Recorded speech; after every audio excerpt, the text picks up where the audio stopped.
Hey everybody, I hope you're out there thriving, and I'm finally getting to this video today. I've been trying to do it all day long and just keep getting interrupted, and now the sun is setting, so it is time.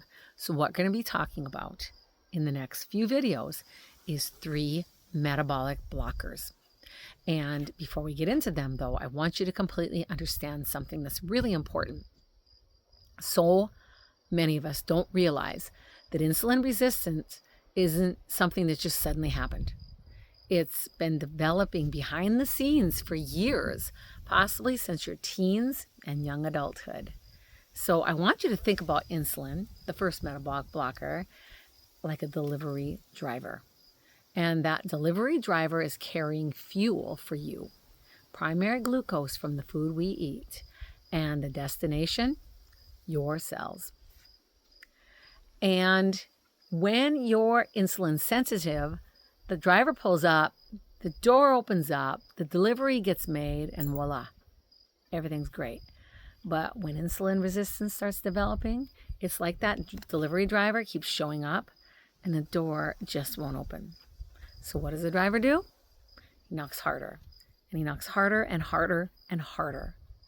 And that's happening with insulin resistance. Your body may need to produce more and more insulin just to get the same job done. And we all know insulin, it's a growth hormone, right? And it's going to grow your fat too. So I want you to understand when your body has more energy coming in than it can effectively use or store in the appropriate places, like in your muscles where it can be used up, excess energy can ultimately be stored as body fat. And then it gets really, really interesting. Chronically elevated insulin and insulin resistance is something that your body becomes incredibly adapted to. Okay? If you've been, especially this, here's what I really want you to think about. If you've been eating like really low calorie or small meals throughout the day, or you've been dieting for long periods of time, your body doesn't just say, hey, great, this is so good, I'm going to burn calories. No, it's not going to do that. It's not going to burn the calories at the same rate.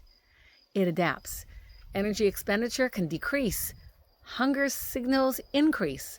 Hormones involved in energy balance, like leptin and thyroid signaling hormones, they change.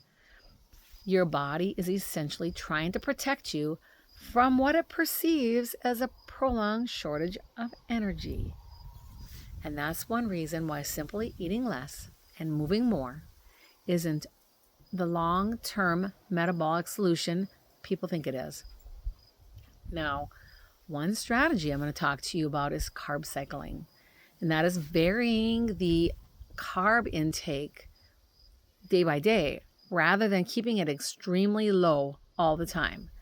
Now, you can eat higher carb on one day and then lower carb on the next, and you can cycle through this, but I'm not telling you to go eat a bunch of junk carbs. It's quite the opposite.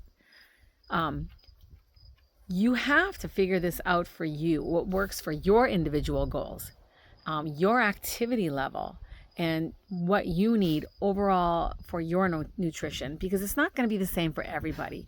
But carb cycling can be super helpful with helping your body not adapt to low carb and then just stop burning it up. Stop using it. So I'm talking about carbs like fruits and beans, potatoes, oats, whole grains, just minimally processed carb sources, not loading up on ultra-processed foods, boxed foods, and refined sugars. And the big picture is like this, right? We don't want to spend our lives fighting our metabolism by constantly restricting harder and harder. At least I know I don't, and I can't imagine you do either. We want to understand what's happening inside metabolically and learn how to support better insulin sensitivity, adequate nutrition, building muscle, getting good movement in, getting quality sleep, and just metabolic health. It's just so important because remember that delivery driver? if we can improve the environment inside the body, that delivery can be made so much more efficiently.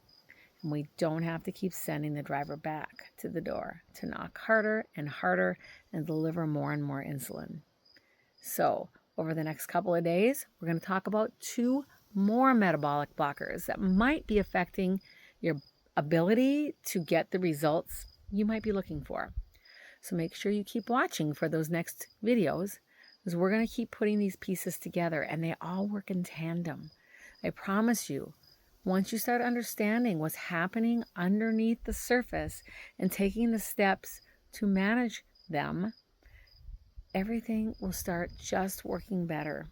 And I know many of you are out there wanting to lose fat. That might happen too. So keep watching. Down below, I'm going to have links to my Thrive Tribe. I'd love you to join me. And my Facebook group.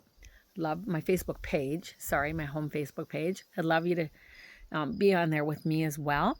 And we're going to be talking more and more about these things. So check out my links.